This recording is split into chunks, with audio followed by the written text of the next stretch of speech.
Hey everyone, Sam at Wyvern Kodiak, and I have with me here the Tuya Digger. Now this thing is pretty freaking wild. As you can see, this thing is bananas. So let's get into it right now. So let's start off with these really nice, beautiful anodized titanium scales. It's a teal color, but you can kind of see some purples coming through and stuff like that. Really a beautiful, striking color. Very nice milling pattern in here, almost like a faux inlay. Has all these screws, which are all standoffs through the top here. I don't want to be the poor soul that has to take this thing apart. Lanyard loop hole in the back here, milled titanium pocket clip.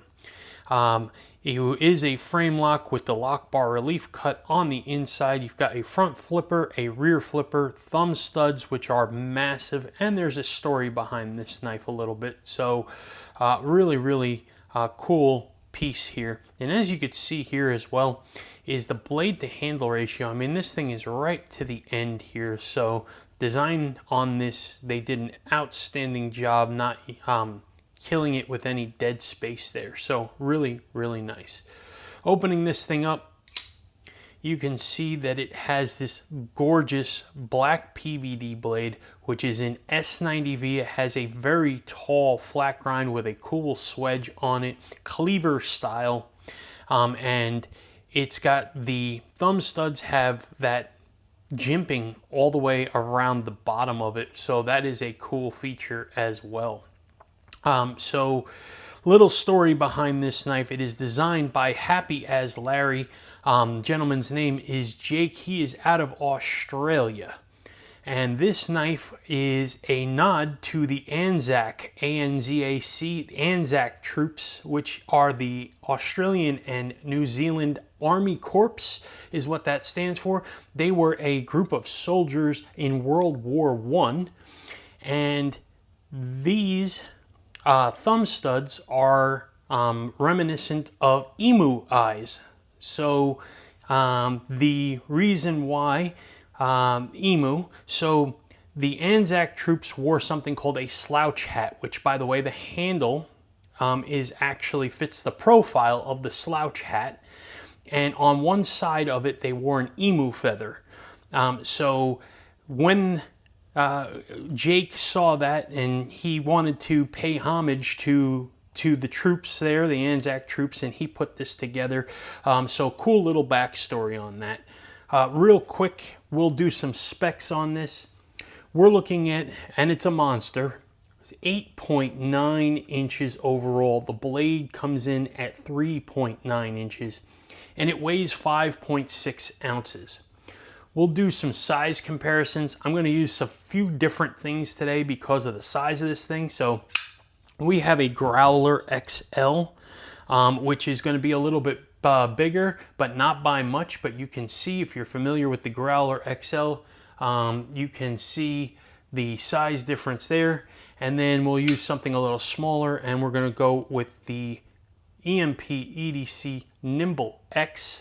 So you can see that that fits right in between those. And then let's look at a Spyderco Bodacious, and we will look at a Demco 80-20.5 again. And you can see that this Tuya Digger is absolutely massive. So there we go. All right, so let's talk about ergos. Ergos in hand, 4-finger grip. I have double XL hands, and you can see I have more than enough room in choked back position here. Thumb out on this super, very aggressive jimping. I mean, this stuff is an absolute saw blade. You can see that right there. This is vicious jimping, and I love it. But 4-finger grip, I have plenty of space here to hack things up. You can get way out here on the blade like this, do some draw cuts. Pinch grips are really nice on this knife as well. And then you have this oversized finger choil here so you can choke way up on the blade. This is home sweet home and comfy as comfy gets for me. And here I am. This is where I'd be all the time. So really, really good ergos on this knife.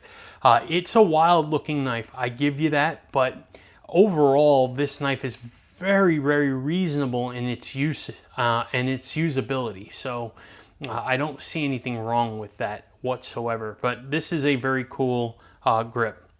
The action on this knife is on bearings, and you can see it absolutely just one shake, if that, and it closes. Rear flipper flies right open.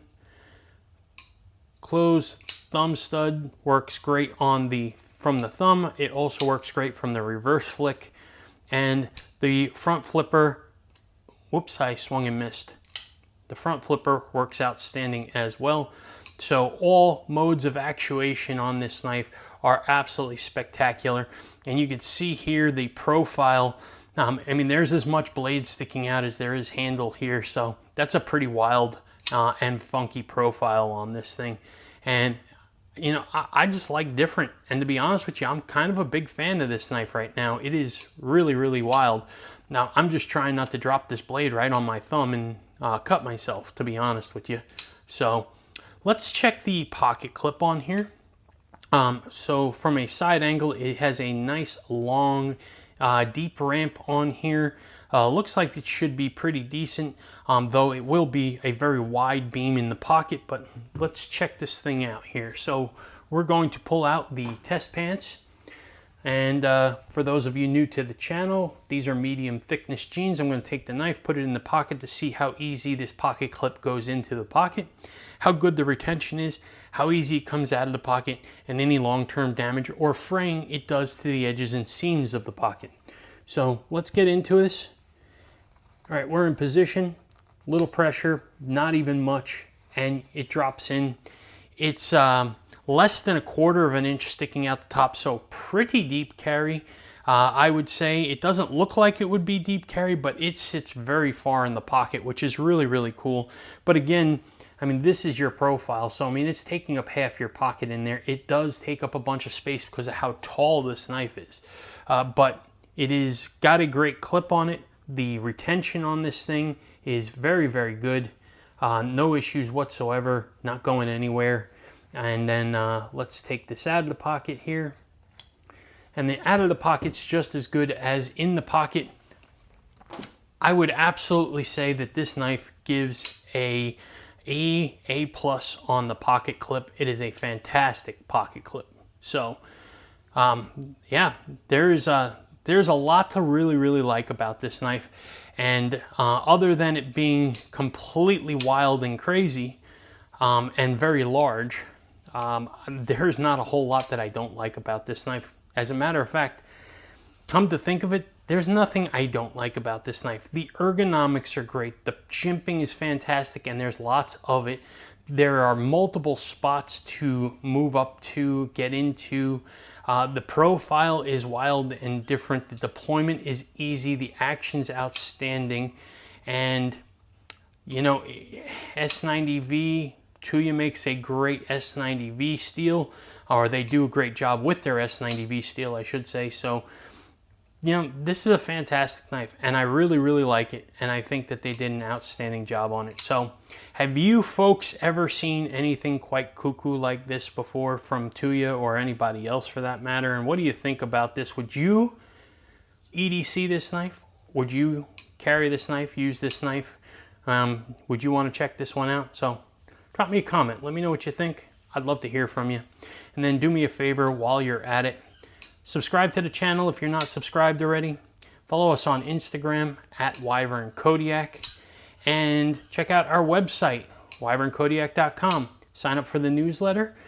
We have some big news coming up on pre-orders for our first knife, the Gracchus, and that is going to be coming very, very soon. So stay tuned, sign up for the newsletter. You're going to want to be in the know. That is not going to last very long. People are pretty excited about that knife, and we are too. So get over there and check that out. Hang out with us Wednesday nights live in the Dragon's Lair. That is a YouTube live show, and we go on at 9 p.m. Eastern time. So come hang out with us, be a part of the community. We have a lot of fun, and we hope you will join us. Anyhow, I hope you enjoyed checking this thing out with me. I know I certainly enjoyed checking this thing out. It was a very cool knife. I appreciate everybody's time, and you will have a fantastic day.